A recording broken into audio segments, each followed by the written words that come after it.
ఈరోజు ముఖ్యంగా దేశ చరిత్రలోనే ముస్లిం మైనారిటీకి ప్రాధాన్యత ఇచ్చిన గొప్ప నాయకుడు ఎవరున్నారంటే డాక్టర్ వైఎస్ రాజశేఖర రెడ్డి గారు. అదేవిధంగా ఆయన ఆ రోజు 4% రిజర్వేషన్ కల్పించి పేద విద్యార్థులకు, ముస్లిం పేద విద్యార్థులు విద్యా వైద్య రంగాల్లో ఏ విధంగా ఈరోజు డాక్టర్స్, ఇంజనీర్స్ కానివ్వండి, ప్రభుత్వ ఉద్యోగాలు ఉన్నారంటే కూడా కేవలం డాక్టర్ వైఎస్ రాజశేఖర రెడ్డి గారి సహకారంతో అని నేను గట్టిగా చెప్తాను. అదేవిధంగా ఆయన తనయుడు వైఎస్ జగన్మోహన్ రెడ్డి గారు 2 అడుగులు ముందుకేసి 2019 నుంచి 24 వరకు ఏ విధంగా ముస్లింలకు ప్రాధాన్యత ఇచ్చినారు కూడా మనం ఒకసారి గమనించాలా.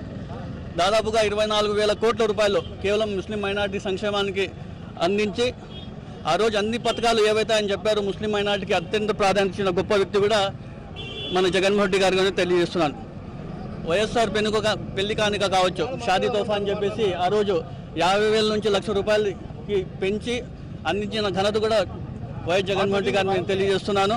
అదేవిధంగా వక్ఫ్ బోర్డు ఆస్తులకు సంబంధించి ఏ విధంగా అయితే మాట ఇచ్చారో ఆయన తప్పకుండా నేను దీన్ని కాపాడుతానని చెప్పడం జరిగింది. ఆ ఆస్తులను పరిరక్షణ చేస్తానని చెప్పడం జరిగింది. ఆ మాటపై నిలబడిన గొప్ప నాయకుడు వైఎస్ జగన్మోహన్ రెడ్డి గారిని కూడా మీ అందరూ తెలియజేస్తాను. అదేవిధంగా పొలిటికల్గా అప్లిఫ్ట్మెంట్ ఇచ్చిన ఏకైక నాయకుడు దేశ చరిత్రలో ఉన్నారంటే అది కూడా వైఎస్ జగన్మోహన్ రెడ్డి గారు అని కూడా నేను తెలియజేస్తున్నాను. అదేవిధంగా చూసుకుంటే ఇమాం మౌజులకి సంబంధించి గౌరవవేతనాలు ఏ విధంగా ఆయన పెంచి ఎప్పుడు ఎక్కడ కూడా వాళ్ళకి ఇబ్బంది లేకుండా మనం ఖచ్చితంగా వాళ్ళ ఖాతాలో వేయాలని చెప్పి చేసిన ఘనత కూడా జగన్మోహన్ రెడ్డి గారు. ఈరోజు మనం చూసుకుంటే చంద్రబాబు నాయుడు గారు ఎన్నికలకు ముందు ఏ విధంగా సూపర్ 6 హామీలు అని చెప్పి అధికారంలోకి వచ్చిన తర్వాత ప్రజలందరికీ కూడా సూపర్ ఫూల్స్ చేస్తున్నారు చంద్రబాబు నాయుడు గారు. ఏ విధంగా చెప్పిన మాట పైన నిలబడుకోకుండా వక్ఫ్ బోర్డు ఆస్తులకు సంబంధించి నేను అండగా ఉంటానని చెప్పి ఎన్నికల ముందు చెప్పడం జరిగింది. ఈరోజు అధికారంలోకి వచ్చిన తర్వాత ఆయన ఏ విధంగా బిల్లును వాళ్ళ ఎంపీలందరూ కూడా మద్దతు ఇచ్చి ఏ విధంగా ముస్లింలని మోసం చేసిన విషయం కూడా మనం అందరూ ఒకసారి గమనించాలా. షాదీ ఖానాలు నిర్మిస్తామని చెప్పినారు, అవి ఎక్కడ.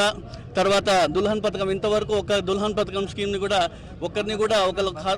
ఒకరి ఖాతాలో కూడా ఇవ్వకపోవడం కూడా చాలా దురదృష్టం ముందు తెలియజేస్తున్నాను. అదేవిధంగా ముస్లిం మైనార్టీలందరూ కూడా ఇంట్రెస్ట్ ఫ్రీ లోన్స్ ఇస్తామని చెప్తున్నారు, అది కూడా ఇంతవరకు ఇవ్వలేకపోయినారు. అదేవిధంగా మనం చూసుకుంటే ఇమాం మౌజులకు సంబంధించి ఏదో వారు 5 పూట్ల నమాజ్ చదివించి వాళ్ళు కేవలం నమాజ్ చదివించి ఆ గౌరవేతనం వచ్చిన దానిపైన వాళ్ళ జీవితాలన్నీ ఆధారపడిన వాళ్ళతో ఈరోజు దాదాపుగా 11 నెలలు వాళ్ళ గౌరవేతనం పెండింగ్ ఉన్నట్టు కూడా ఎంత చిన్న చూపు చూస్తున్నారు ముస్లిం మైనార్టీల పైన అని కూడా నేను ఈ టీడీపీ ప్రభుత్వాన్ని, కుటుంబ ప్రభుత్వాన్ని ప్రశ్నిస్తున్న విషయం కూడా నేను తెలియజేస్తున్నాను. అదేవిధంగా మసీదు మరమ్మతులు చేస్తామని చెప్పిన అది కూడా చేయకపోవడం చాలా దురదృష్టకరం. 11 నెలల నుంచి గౌరవేతనం ఇవ్వకపోవడం మన చంద్రబాబు నాయుడు గారు ప్రభుత్వం కావచ్చు, ముస్లిం మైనార్టీ మినిస్టర్ కావచ్చు, ఫారూక్ గారు కావచ్చు, కూటమి ప్రభుత్వంలో ఉన్నటువంటి నాయకులందరూ కూడా ఏం చేస్తున్నారు కూడా వీళ్ళందరూ కూడా ప్రశ్నిస్తున్నాను అని నేను తెలియజేస్తున్నాను. అదే అనేక హామీలు కూడా గతంలో ఇవ్వడం జరిగింది. ఖబరస్థాన్లకు కాంపౌండ్ వాళ్ళు నిర్మిస్తామని చెప్తున్నారు, అనేక ఊర్లలో ఖబరస్థాన్లకి స్థలాలు కేటాయిస్తామని చెప్పారు, ఫ్రీ ఇంట్రెస్ట్ లోన్స్ ఇస్తామని చెప్పారు. అదేవిధంగా మన అనంతపురం నగరాన్ని చూసుకుంటే చిన్మయ నగర్లోనే ముస్లిం రెసిడెన్షియల్ స్కూల్తో పోస్ట్ మెట్రిక్ హాస్టల్ని కూడా తీసుకొస్తామని చెప్పడం జరిగింది. మొన్నటి రోజున షరీఫ్ గారు కూడా రావడం జరిగింది. ఇంతవరకు దాన్ని కూడా చొరవ లేదు.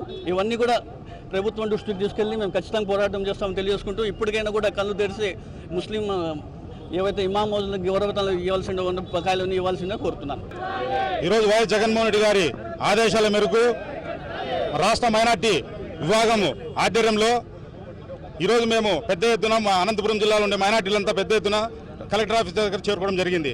దీనికి ముఖ్య ఉద్దేశము ఈ 15 నెలల కాలంగా కూటమి ప్రభుత్వం వచ్చిన తర్వాత ముస్లింలకు ప్రతి విషయంలో కూడా అన్యాయం చేస్తున్నారనే విషయాన్ని మేము కలెక్టర్ గారి దృష్టికి తీసుకెళ్లి ప్రభుత్వానికి తెలియజేయమని చెప్పాలనే ఉద్దేశంతో మేము ఇక్కడికి వచ్చాము. గతంలో ఆలోచిస్తే వైఎస్ రాజశేఖర రెడ్డి గారు ఉన్నప్పుడు ముస్లింలకు జరిగిన మేలు తర్వాత ఎవరు కూడా చేయలేకపోయారు. ముస్లింలకు గతంలో వైఎస్ రాజశేఖర రెడ్డి గారు ఇచ్చిన 5% రిజర్వేషన్తో మైనార్టీల పిల్లలు ఎంతో మంది చదువుకొని జీవితాలు బాగుపడినారు. అదేవిధంగా జగన్మోహన్ రెడ్డి గారు ముఖ్యమంత్రి అయిన తర్వాత ముస్లింలకు నేనున్నానని చెప్పి భరోసా ఇచ్చిన నాయకుడు వైఎస్ జగన్మోహన్ రెడ్డి గారు. అలాగే గతంలో ఈ మౌజన్లకు ఇమాములకు సంబంధించి గత ప్రభుత్వము తెలుగుదేశం ప్రభుత్వంలో 3,000 రూపాయలు 5,000 రూపాయలు ఇచ్చే గౌరవ వేతనాన్ని జగన్మోహన్ రెడ్డి గారు ఆయన ప్రభుత్వం వచ్చిన వెంటనే 2021 జూన్ మంత్లో మౌజన్లకి 5,000, ఇమాములకి 10,000 రూపాయలు జీతాలు పెంచారు. కానీ ఈ కూటమి ప్రభుత్వం ఏర్పడిన తర్వాత గత 11 నెలలుగా వాళ్ళకి ఎటువంటి గౌరవవేతనం ఇవ్వకుండా ఇబ్బంది గురి చేస్తుంది ఈ కూటమి ప్రభుత్వం. అందుకే మేము ఈరోజు చంద్రబాబు గారిని ప్రశ్నించాలనే ఉద్దేశంతోనే కలెక్టర్ గారికి రిప్రజెంటేషన్ ఇస్తున్నాము. చంద్రబాబు గారు ప్రభుత్వంలోకి వచ్చే ముందు ఇస్లామిక్ బ్యాంక్ అన్నారు, ఇస్లామిక్ బ్యాంక్ చేయలేదు. అదేవిధంగా దుల్హన్ పథకం అన్నారు, దుల్హన్ పథకం లేదు.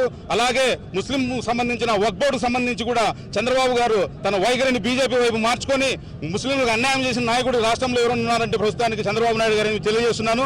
ఖచ్చితంగా మౌజన్లకు ఇమాంలకు గౌరవవేతనం వచ్చే వరకు మేము పోరాడతామని తెలియజేస్తున్నాను. ఈరోజు రాష్ట్ర వ్యాప్తంగా ముస్లిం మైనార్టీలకి జరుగుతున్న అన్యాయానికి రాష్ట్ర వ్యాప్తంగా ఉన్నటువంటి కలెక్టరేట్ల దగ్గర సోమవారం వినతి పత్రం సమర్పించాలని ముస్లిం ఈ ప్రభుత్వం కూటమి ప్రభుత్వం వచ్చిన తర్వాత 15 నెలల కాలంలో 11 నెలల నుంచి ఇమాంలకి మౌజన్లకి జీతాలు ఇవ్వకపోవడం అనేది ఇప్పుడు ఆలోచన చేయాలా. 11 నెలల జీతాలు ఇవ్వలేదనంటే ఏ విధంగా బతుకుతారు వాళ్ళు? కేవలం ఇమాంలు మౌజన్ల గౌరవతం మీదే బ్రతుకుతారు.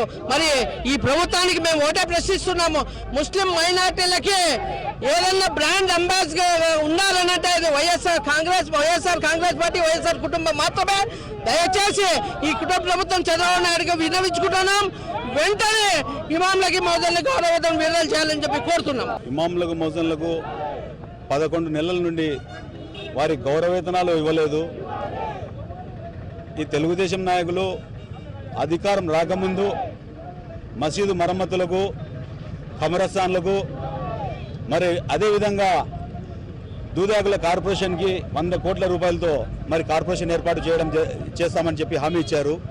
మరి అదే రకంగా 50 సంవత్సరాలు పైబడిన వాళ్లకు మరి పెన్షన్ ఇస్తామని చెప్పడం జరిగింది. ఏది కూడా అమల్లోకి రాలేదు. సూపర్ 6 అన్నారు. మరి అదేవిధంగా ఎన్నో ముస్లిం మైనార్టీలకు హామీలు ఇచ్చారు, ఏది కూడా అమలు కాలేదు. అందువలన ఈ యొక్క రాష్ట్ర ప్రభుత్వము వెంటనే ఇమాంలకు ఇమాంకు 10,000, మౌజన్లకు 5,000 రూపాయలు మరి గౌరవవేతనం ఇవ్వాల్సిందిగా మేము వైఎస్ఆర్ పార్టీ నుండి డిమాండ్ చేస్తున్నాము. అదే రకంగా మనం గతంలో వైఎస్ఆర్ పార్టీ అధికారంలో ఉన్నప్పుడు, జగన్మోహన్ రెడ్డి అధికారం ఉన్నప్పుడు ఇలాంటి సమస్యలు ఎక్కడ రాలేదు. మరి ఇలాంటి పథకాలన్నీ ఈ అందరికీ మరి రావడం జరిగింది.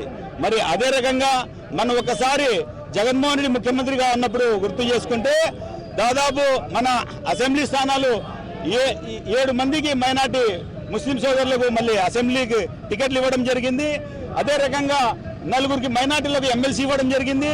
మరి భారతదేశంలో లేని విధంగా ఈ రాష్ట్రంలో 12 కార్పొరేషన్లు మరి ముస్లిం మైనార్టీలకు ఇవ్వడం జరిగింది. మరి ఆ రకంగా గత ప్రభుత్వానికి ప్రభుత్వానికి పోల్చుకుంటే మరి జగన్మోహన్ రెడ్డి ప్రభుత్వంలో మరి ఏ రకంగా చేశామో మరి అదే రకంగా తెలుగుదేశం పార్టీ చేయలేకపోతా ఉంది. అదే రకంగా వెంటనే మనము ఇమాంలకు మౌజన్లకు ఈ యొక్క నిధులు కేటాయించి మరి వారి జీతాలు ఇవ్వాల్సిందిగా కోరుకుంటున్నాము. అదే రకంగా మరి దుల్హన్ పథకము మరి అమలు చేస్తామని చెప్పారు. ఇంతవరకు 1.5 సంవత్సరం అయింది, దుల్హన్ పథకమే అమలు కాలేదని చెప్పి మేము తెలియజేసుకుంటూ, అదేవిధంగా ఈ యొక్క ప్రభుత్వం, రాష్ట్ర ప్రభుత్వం వెంటనే ఇమాంలకు మౌజన్లకు 5,000, 10,000 మరి విడుదల చేయాలని చెప్పి మేము డిమాండ్ చేసుకుంటున్నాము.